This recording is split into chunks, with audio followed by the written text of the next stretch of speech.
Joining me on this episode of the Gray Area Podcast, be sure to subscribe to our YouTube channel at Kevin Gray Sports, and you can find me on Twitter, Facebook, and Instagram also at Kevin Gray Sports. I am joined by the lead NBA writer and managing editor for NBC Sports.com, Kurt Helin, joining me on the program today. Kurt, how are you today? I'm doing good, man. It's, look, in the grand scheme of things, I genuinely have nothing to complain about. It's all good. Well, I understand that sentiment. It's been a very difficult 2020 for a lot of folks in a lot of different ways. So the fact that we are here and able to talk a little bit of NBA basketball, hopefully it's a little bit of a respite for some folks who are dealing with a lot of different things these days. And obviously a lot of news has been made, honestly, over the last 24 hours as we're recording this today. The Houston Rockets and the Washington Wizards swap Russell Westbrook and John Wall in a pick for each other. What did you think about that initial move? Is this a good fit for both sides, and your evaluation of how this trade has gone down for both of these teams? Yeah.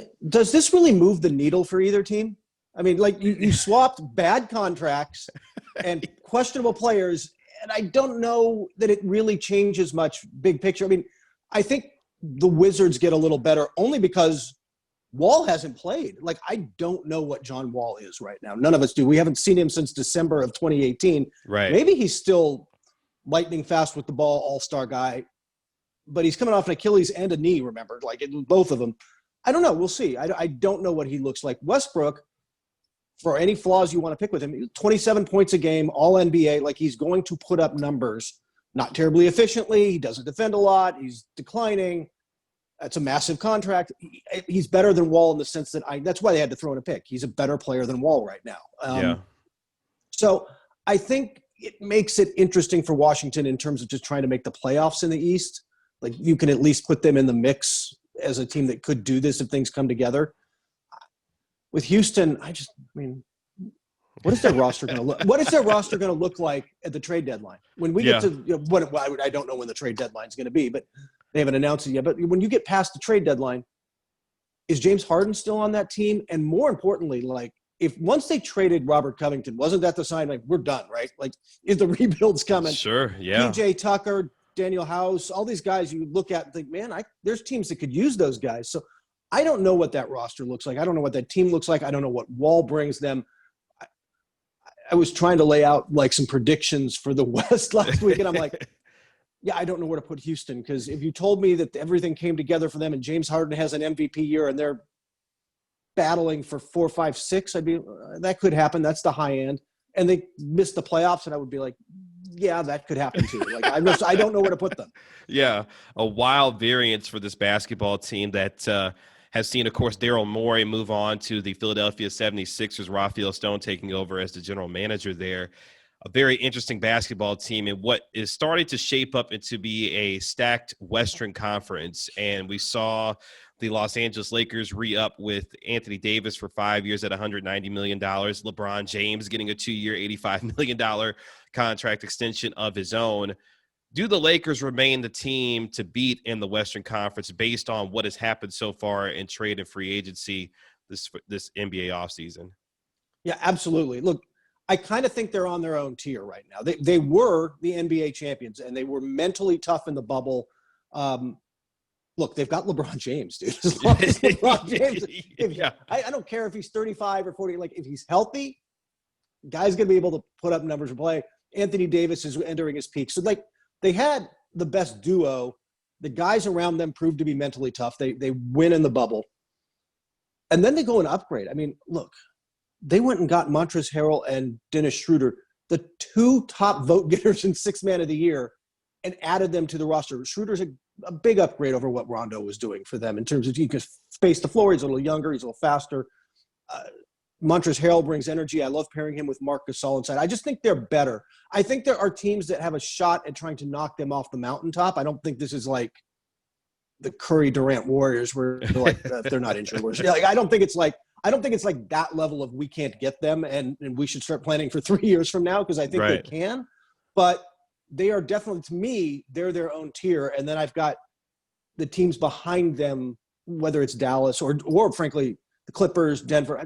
There are questions that I think the Lakers have answered that I don't know about these other teams. Yeah, and one of those things you just mentioned, the Clippers reporting has started to come out about some of the chemistry issues that the Clippers have had, some preferential treatment being discussed between Paul George and Kawhi Leonard. Can Ty Lue and this organization recreate what this team is supposed to have in terms of the kind of chemistry that they thought they were going to have last year to find themselves being a true contender in the West, given what the Lakers have done this year? Yeah, I think so. I think that on paper, they're still, to me, the second best team in the NBA. Like on paper, that's still a devastating team. And Serge Ibaka, I don't like him as much during the regular season as Montrezl Harrell, but you and I watch this, and everybody listening, watching this, watches. You got played off the floor. Like Montrezl Harrell got played off the floor against Jokic. Nobody's playing Serge Ibaka off the floor, man. Serge Ibaka's not going anywhere. Guys going to block shots, knock down threes, make plays. So, like, I like some of the stuff they did. Ty Lue has got to find a way to bridge that gap. And part of like the roster shift is part of that, but part of it is like, hey, stars get preferential treatment. Luka gets preferential treatment. Porzingis is going to get some preferential treatment. You've got to find a way to not have that grate on the chemistry in the locker room. And also for the Clippers, this was such a lunch pail team that had made the playoffs the year before behind Pat Beverly and Lou Williams and all that. And now the vibe was very different, and Kawhi's living in San Diego and late for the plane and getting his own room to warm up in and all this stuff. And it just rubbed everybody the wrong way. Lou's got to do some of that. But honestly, I mean, and I think this is true in every sport, the locker room leader isn't the coach. It's your best player or in Miami, you could say Udonis Haslem or something. Like, there are exceptions. But by and large, your star player has to set the culture. And you look at the Warriors, and that's definitely Steph Curry's culture, right? And you look at the Lakers, that's LeBron has imposed himself in that culture as Kobe had done before. And you can go through the league and going back to, look, the Spurs were Tim Duncan. Yeah. Right? The Mavs were to me, it's just, even going back to Bill Russell or something, like culture is set by your best player. There's going to have to be some self-awareness from Paul George and Kawhi Leonard. Sure. And if any coach knows how to work with superstars, Ty Lue was able to do so in Cleveland to the point where he was able to help, of course, Cleveland and LeBron James win a championship. And a team that has championship aspirations, that is a young basketball team, a team that we look to intimately and cover down here in Dallas, of course, is the Dallas Mavericks and Luka Doncic and Kristaps Porzingis. As we kind of dive into the Mavs just a little bit here, one, Luka Doncic, first team All-NBA last year, has really put himself in that forefront as one of the top 5-10 best players in the NBA. How far do you think, as this team is now currently constructed, can he take them given how talented of a player he is? It starts to come down to what's around him, doesn't it, in some ways? Because I think, look, he's the leading, if one were to bet on such things, go to PointsBet or whatever, like he's the favorite to win Rookie of the Year this year. And Rookie of the Year, MVP this year. Mm-hmm. And part of that is he's that good. And part of it is that the new guy kind of always, like, we take what James Harden did for granted a little bit. And here comes Giannis. And now we're, 2 years of Giannis, so we'll see, but he's that good. And I think they've got to stay healthy. They've got to put the pieces around him, and they're going to need guys. Look, I like the Josh Richardson pickup. He's got to knock down some threes he was like 33% on catch and shoot threes last year. That number needs to go up. I think he was like 41% on completely uncontested threes. That number's got to go up. You've got to space the floor around Luka. But I think Luka himself is one of those handful of guys in the league, and they're genuinely a handful, where you're like, I can build a contender around that guy. It's LeBron, Kawhi. I'm not even, there's a handful of Curry. There's a handful of guys, and I would put Giannis in there, even though he hasn't won one yet. I put Luka in there. There's just a handful of guys who are like, this guy can anchor a championship team for me, and I just have to get the right pieces around him. And Kristaps discus injury expected to be back sometime in January. Is he the right number 2 for this team to really be able to put them in the serious discussion of cracking that top 4 in the Western Conference when you start thinking about the Lakers and the Clippers, Nuggets, and other teams that are there already? He, to me, and this is kind of my personal thing, he's part of it, but is he a number 3 or a number 2? And I don't mean that in a demeaning way. He's getting paid like a number one, and good for him. Like he's getting, he's making a little more than you and I. Just a tad, just a little bit. Yeah. But he brings real value with that pick and pop and the size, and he's a better defender, I think, than people kind of give him credit for sometimes. I think Dallas, when you see him regularly, like, the guy can defend. The injury history and ongoing into this year is a concern. I'm not sure that putting another star on the wing, secondary ball handler on the wing, and making kind of, I don't want to say relegating him, because I don't think his role changes that much. He'd pick and pop with whoever that other player is out on the wing. You know, I mean, obviously big names have been thrown around there, but whoever ends up being that role, you can put him in. But I'm not sure that he's not a number three, but he's still part of your big three, your core, what's going to work for you. He brings real value at a position that's hard to find real value right now. Like, everybody's cheaping out on centers because they can. I think he brings real value there, but I still think they need that one more. Again, I'm not a top 5 player necessarily, that would be nice, but a top 15 secondary shot creator type of guy slides in there on the wing somewhere, and it works. I'm interested to know, who would you slot as that particular guy? We've heard names like a Victor Oladipo and others being bantered about, a Zach LaVine potentially. Who would you see as the ideal fit of being that third guy that could join Kristaps and Luka as far as that's concerned? I'm not sure it would be Victor Oladipo pre-injury. Mm-hmm. Everybody in the league, there's interest in Victor Oladipo, but it's all based on, like, what is he? Everybody wants to see him on the floor. Like, if he comes out and plays well and looks like an all-star level player, then there's going to be a whole lot of trade interest in Victor Oladipo. But I'm not sure that's he didn't look like that in the little window we saw last year. So I don't know what that's going to look like. And then I'm not personally, I know Zach LaVine's name comes up. I'm not a huge Zach guy. Look, he scores a lot. He's going to put up points, but I'm just not as sold. And beyond that, we'll see. I'd have to try to think about who else. I mean, obviously the Giannis name comes up, and that's kind of its own category and its own fit. Right. But he would be phenomenal. He would, look, I don't think there's any question how good, that would work. And you think if you're thinking, by the way, that's two guys who want the ball in their hands. I love Mike D'Antoni's answer to this a couple of years ago when he had Chris Paul and James Harden. He's like, great players figured it out, man. Great players figure out how to make it work. I think they would. But I will also add, just because I've got to feel like I have to throw this in there every time. All my sources say he's going to re-sign. Maybe not before December 21st when the deadline is. Maybe it's next summer, but we'll see what happens. But beyond that, I'm trying to think of who else is kind of, because you want somebody younger on that age range, and I just don't think you're getting, Donovan Mitchell just re-upped. I don't think you're getting any of the kids out of Boston. Sure.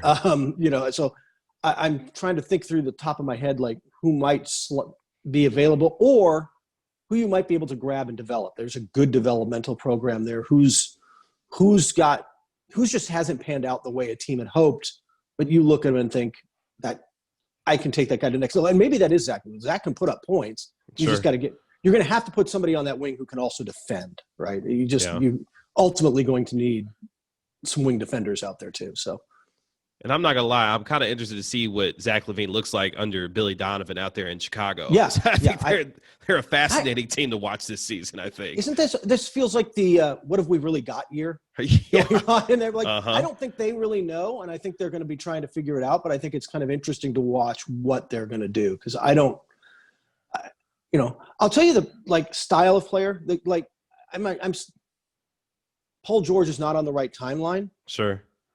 But a Paul George defends, secondary shot creator, can run the offense if you need without Luka for a while, like can pick and roll, can do ISO, somebody more of that mold is kind of what you're looking for. And frankly, if you've got Paul George on a short-term contract when he's a free agent next summer, I'm not even going to begin to guess what's going to go on with that Clipper chemistry like we discussed before. He's a free agent. He's the kind of guy who would just be a beautiful fit there. Yeah, no, I agree. One of the top defenders in all the NBA. Before we move off the Mavericks and to the Eastern Conference quickly, this executive brass, when you start thinking about the head coach with Rick Carlisle, Donnie Nelson, Mark Cuban, Michael Finley running the basketball operations there, has this front office in your mind put this team in the best position with the kind of cap space that they have and the moves that they've made to be in a position come 2021 if they want you to really make a real splash in free agency if they decide to do so? Yeah, I think this is – look, they're I think about 33.5 million in cap space, as we have it on our numbers in NBC right now. A couple 100,000 below what would be a max, a Giannis level max, but $200,000 is it's monopoly money in the NBA, man. You can clear that stuff out, no problem. But I think they're also in position with the pieces they have. If someone like Bradley Beal comes available and you want to make a run, there's room there, right? Like there is, like you've got pieces to make a trade with Washington and say, hey, you want some young guys? You want some, like, we've got some, we can match some salaries. We got some picks. Like, I think that they have positioned themselves, because the hardest thing is flexibility, is having that ability to go multiple directions depending on what you're going to do. So, and that's where they are right now. They really do have that kind of flexibility. They can go a lot of different directions. The challenge, I think, for them is that once you start having, look, you're going to max Doncic and it's going to be a Rose Supermax and it's a given and you do it, but then your cap starts to get a lot tighter. You've got a couple year window while he's still on that rookie deal to maybe bring somebody in if you can. Once you're paying him and Porzingis, it just becomes harder. You can do it. It just becomes harder to make it all work. Sure, and the Mavericks have already exercised Luka's fourth-year option already, so he's good to go for another year. I think we can go on a limb and say that they will offer him a max extension next summer. I feel comfortable saying that will happen. Yep, I'm right there with you. I could probably say with 100% certainty that will definitely happen. So as we switch gears to the Eastern Conference, I'm fascinated by the East. We know how top-heavy the West is and how deep it's starting to become. But the East fascinates me because Kevin Durant, Kyrie Irving, in essence, coming back for this Brooklyn Nets team, and Steve Nash taking over, former Dallas Maverick great, of course, as head coach. What do you make of them as an entire organization and what they are attempting to do with the star power that they have and the role players, guys like Spencer Dinwiddie, Karis LeVert, and others that are still with this basketball team? They're fascinating to me on this sense. Like, and I was just putting together for next week for NBC 5 teams with the best chance to knock off the Lakers kind of story. Sure. And I have Brooklyn really high because the ceiling for that team is ridiculous. If Durant is, and he's allegedly looked great in workouts, and I take all of that with a grain of salt, but if Durant's get back to even 95% of what he was, I thought he was the best player on the planet the last 2 years he was there. Like, if he's back close to that and Kyrie's healthy and they've got those role players and Steve Nash gets them mentally in the right place, I just like the way that team is built. If it comes together, it's really awesome. That said, it's an interesting experiment because they sort of like the Clippers, right? Like, hey, we built this culture of young guys. We went and found Karis LeVert. Went and developed Spencer Dinwiddie and Jarrett Allen and on down the line. And we built this rugged lunch pail-y culture where we're just going to outwork you. Here come the stars. We're changing everything. All right. Like they now control the culture. Everything's different. That didn't work. Obviously they had to change coaches in the middle of that because it didn't work. I'm not sure what that looks like come February, March of this season. Like once we get really deep into it, we'll see. I mean, maybe the winning comes quick and it all is smooth. Maybe not. But I think that they're a fascinating experiment, but they're also just, their ceiling is championship. Like it's not out of the question for them. If Durant is back to being Durant, championship's absolutely on the table. Sure. And some of those teams still at the top of the East, you have the Torontos of the world, the Miami Heats of the world, obviously the Milwaukee Bucks with Giannis sitting there really at the top of that perch there. And another team that really fascinates me too, because it seems like the head coach GM fit is a little curious because Daryl Morey is a numbers guy, the analytics guy. Doc Rivers has seen throughout his career as more of a player's kind of a coach. And I'm wondering, with the chemistry between Ben Simmons, Joel Embiid, you throw Dwight Howard into the mix, you bring in Seth Curry also, what does the Philadelphia 76ers look like in this East, given what they were under Brett Brown and how they're trying to change this culture around with Doc Rivers now in there? Yeah, I think that Morey and Rivers actually have a relationship going back a ways, and I think that they've kind of worked what they want to do. They were also on the same page with this roster. I mean, look, you guys ended up with Richardson, who I like as a player, but that team needed shooting. And so they go out and get Seth Curry, who's not as good as his brother, but I'll take it. Like, that guy can, Seth Curry, as you guys well know, can knock it down, man. Seth Curry shoots the rock well. I just like the adjustments they made to fit better around. And if anybody, look, I kind of look back to the struggles of Lob City Clippers, like before they got there, and Doc came in and kind of said, hey, we can run some offense through Blake, and we can do some other stuff. And it kind of made it all work. Now, granted, they had Chris Paul, and there was, eventually, and that was different. But I mean, he took DeAndre Jordan, who was Vinny Del Negro had beaten down, just that, and turned him into an All-NBA rim running defending. I really like, if anybody's going to make the Simmons Embiid thing work, I really think it can be Doc Rivers. I think he's got the right personality for it. You really think it works? Look, I think one of them has to go, to be honest with you, either Simmons or Embiid. If I'm choosing, and I know the center position today is a lot different than what it was 15, 20 years ago, but there's something about Joel Embiid, his ability to stretch the floor from the three-point line now that he has that in his game. And I feel like he could take over a game at certain points better than Ben. I feel like things for Ben Simmons have to be perfect for him to take over basketball games. I know he's great in transition and those things, but if I'm choosing, I'm probably choosing Embiid over Simmons if I have to choose between the two of them.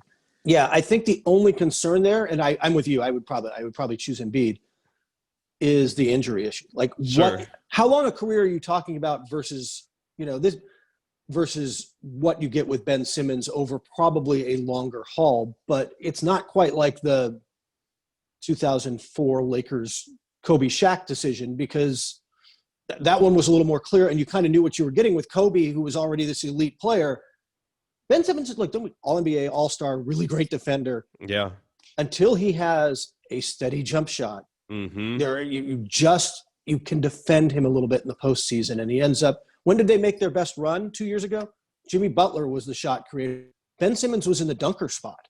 Like he was relegated to nothing on offense most of the time, except in transition. And he's got to be able to be more than that. And we'll see if he can do that.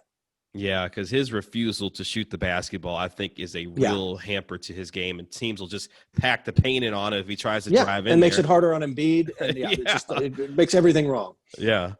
So as Kurt opens up his crystal ball and looks into the 2020-2021 NBA season, what does he see given how the landscape has shifted somewhat with some stars moving and some player movement really shaking things up? Where do you see this season going? First off, I'm more of a tarot card guy. I find this season, it's just, I was putting this together, but one of the stories we're going to do over the next couple of weeks, there's the wild card of COVID in here. And when you take a 72-game season that's condensed down, and I will knock on wood, it doesn't happen, but I'll use Dallas since we're in Dallas. If Luka comes down with something and doesn't have any symptoms, is fine, but you're still going to lose him for 2.5, 3 weeks, probably, until by the time you get him healthy and then get him back into game shape and out there. And you lose him for 8, 9, 10 games. Dallas is in trouble in those games, right? Like, they're not going to win a very high percentage. And in the West right now, like we talked about before, with all that depth and the Warriors back in it and everything else, and Portland got better, and I'm still like, maybe they're a 6 seed. Like, it's a really tough West. You lose a stretch of games for 3 weeks, and you went from being the 4 seed to the 6 seed. Like, and so with that, that's part of the wild card of this year. But I think overall, I'm really curious to see, there's so many teams I think can go with the Lakers. But we talked about the Clippers with chemistry. Can Miami repeat what they did? Or was that a bubble thing? Was that a culture in the bubble? That's a major question. I tend to lean on culture in the bubble, but still, Jimmy Butler's been really good the last few years. Like, his teams have done well. like we said with Brooklyn, I don't know. Did Boston or did Denver take a step back? I don't know that they got better. Yeah, I mean, Jamal Murray definitely took a step forward, which gives me confidence to think that his ascension is an indicator of where they're continuing to go if he remains healthy. Yeah, exactly. I think that they're in the mix, but I'm not sure that they're. But like, I have all these questions about all these other teams outside of the Lakers, and I think that's what's fascinating. Who at the top is going to do that, and then who's going to shoot up? I think Atlanta might be my favorite team to watch. I don't think they're going to play a lick of defense. I love Lloyd Pierce as a head coach, by the way. I love him as a head coach. I like him as a head coach. I'm with you. Hopefully the relationship with Trae Young works. Yes. But you've got Trae Young, Bogdanovich, Gallinari, John Collins, who's available, doesn't play much defense, but is a 20-10 guy. Better defense inside with Capella now. That team is going to they're not going to defend well. They're not going to look probably 7-8 seed in the East still, but they're going to be entertaining. It's just going to be a scoring. I want to be entertained. I want the games where I'm going to just I could say Luka's that way. Trae Young is sort of that way. I just enjoy watching. I want to put this game on, pop open a beer, not have to worry about work for a while, and enjoy it. Damian Lillard's on that list for me. I could watch Lillard play any night because he's just going to be entertaining. Those kind of players are always fun for me. And I think Atlanta is going to be one of those, everybody loves watching Atlanta teams. Yeah. It should be a fascinating season with a lot of different storylines and player movement and shakeup. And for us down here in Dallas, we're hoping that Luka continues his ascent alongside. Yeah, I think so. Yeah, Kristaps Porzingis. Kurt, tell the folks where they can find you on your social media and your platforms and your work, sir. Oh, yeah. I'm at the work's easy. It's just NBCSports.com. There's an NBA page, and occasionally some of my stories sneak in between the football stories on the front page out there. Plus, you can find me on Twitter at Basketball Talk. Really easy to find me there. So, and that links to everything. Plus, I'll occasionally shout back at you and tell you why you're wrong. Well, Kurt has a tremendous pulse on the NBA. It's a busy, busy time for him as news continues to flow out of the association. But yet we are just now less than 3 weeks or almost 3 weeks away from the start of this NBA season. I look forward to it. Yeah, Kurt, thank you so much for the time. Really appreciate it. And best of luck covering this should be wild NBA season. And I'm looking forward to seeing Dallas on Christmas. Yes, we are too. A Christmas gift for us. We get them December 23rd, and then we get them 2 days later on Christmas. So we are happy down here in Dallas to get the Mavericks on national TV a couple times in the first week. So we're excited about that. Yeah. Look, that just speaks to the ascension, doesn't it? It does. It's the biggest stars, and Luka is absolutely, especially after what he did with against the Clippers in the playoffs. He's I don't know that he's quite LeBron level, but he is one of the big stars in the league right now. He draws eyeballs, man. Yeah. You can find him on Twitter at Basketball Talk. He is the lead NBA writer and managing editor for NBCSports.com. His name is Kurt Helin. Kurt, thank you so much for the time. Really appreciate it. This was fun. This was fun. Thanks for having me on. I'd love to do it again sometime, man. Thank you.